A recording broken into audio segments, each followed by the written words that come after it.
The True Blood comics debuted last year at Comic-Con and have been really successful. What do you think they bring to the brand, and why do they resonate so well with fans of these books and this show? I think it's, I'm just starting to understand. I've never done a genre show before, so I'm starting to understand all the different parts of the canon. I hope I'm using the terminology correctly. What I love about the comic books is they tell a completely different story than you see on the show, and yet it's the same characters with the same attributes, and so it's just like more story in a different format. I think that's it. Yeah. Before we turn it over to the audience, I'm going to ask, my dream kind of storyline, which I think it seems like might be happening, is a Pam-Tara romance. What are the odds, what are the chances or odds that will happen?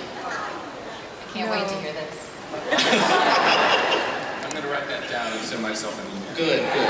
So can you please credit me? Credit me. Thank you, thank you.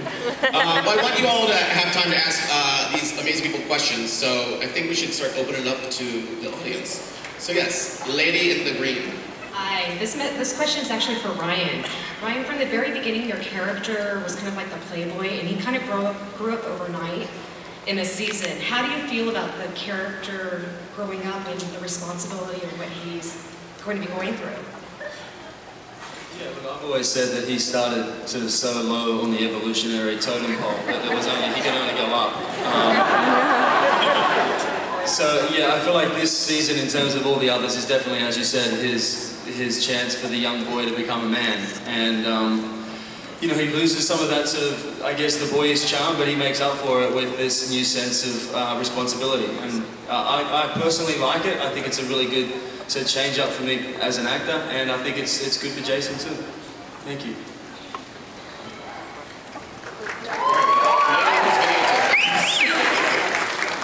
I need Alex on video because my question is for him. First of all, fun bus snake duet, and second of all, I wanted to know, Eric's voice is a lot deeper in the first season, and it grew higher a little bit as the seasons progressed. So I wanted to know if that was reflecting him being humanized more. Oh, and by the way, I loved you in Huntriket and Vingar Avglas. So.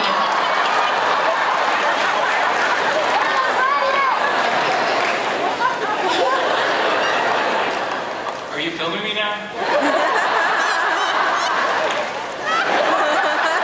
What was the first part of the question? Your voice, it's getting higher. I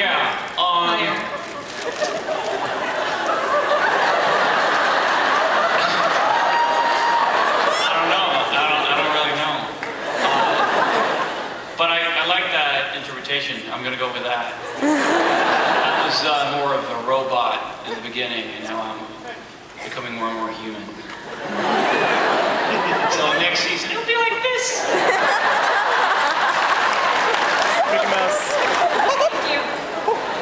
Thank you. Thank you all for making our Sundays enjoyable again.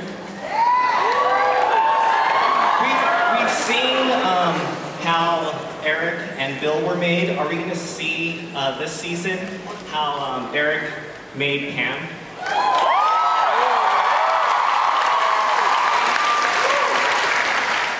No. Unfortunately, you will not see it this season, but you will definitely see it in season 5.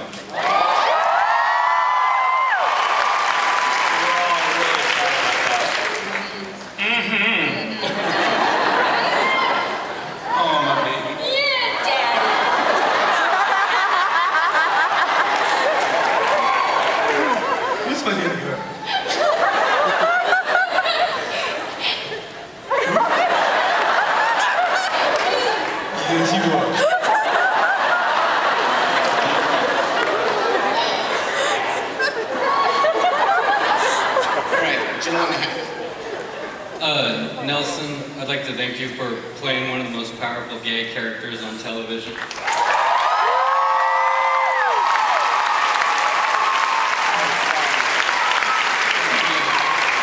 And my question is, if Lafayette had a choice to date someone, would it be Eric Jason, or Bill?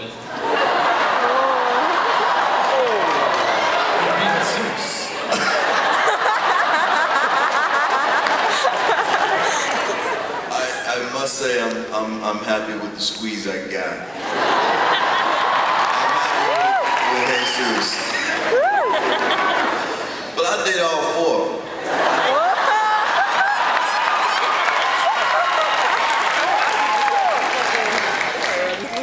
That's season 6.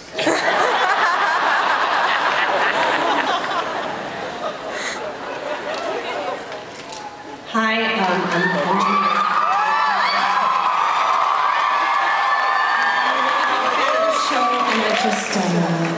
and I just want to ask a question for all of you guys. What is wrong with you people? You know you're all going to hell.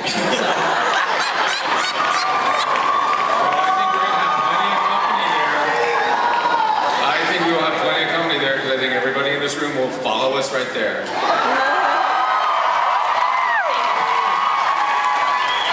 Okay, that's Janina Gavanker, who plays Luna. In case anyone...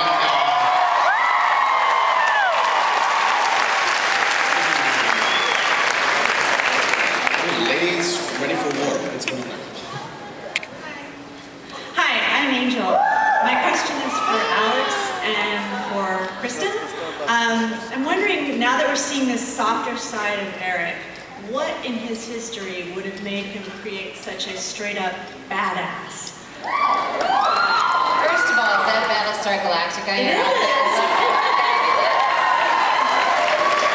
And Dr. Skarsgård. Well, I think there's some softness and some vulnerability in Pam.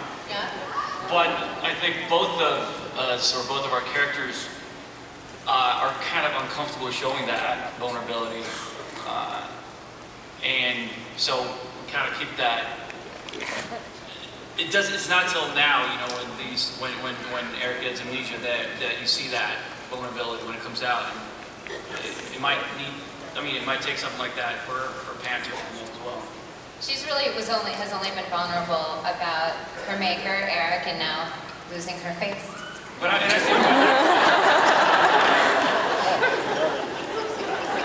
and you saw a bit of that in season 3, like some tender moments. Mm-hmm. They're brief, but they're there.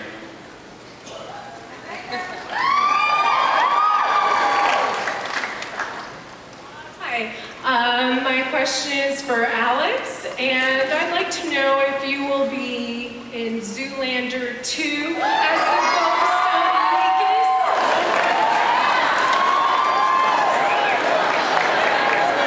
I think that's a question for Ben Stiller, but I like the idea.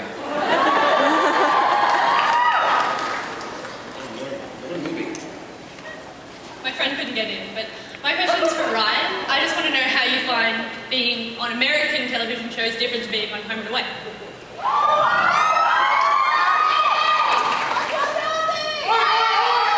Home and Away was pretty much my first sort of acting job. It was my acting training, if you want to call it that. I mean, in terms of, I guess, just the amount of people that will actually see an American show. That's sort of, I guess, the main difference. Really, it's just acting. Acting is acting. You get into the character, you say the lines, and you clock in, you clock out. But I think this show in and of itself is a whole different beast. I know I speak for everyone when I say we all feel we know how lucky we are to be in this kind of a situation, to know that we have this many people that want to sort of cram themselves into a room like this and sort of listen to us sort of talk away. Very lucky.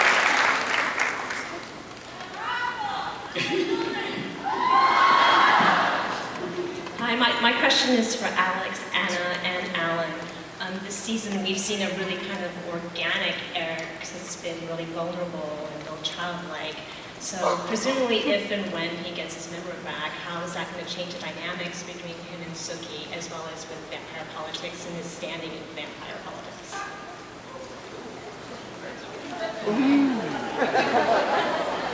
Good question.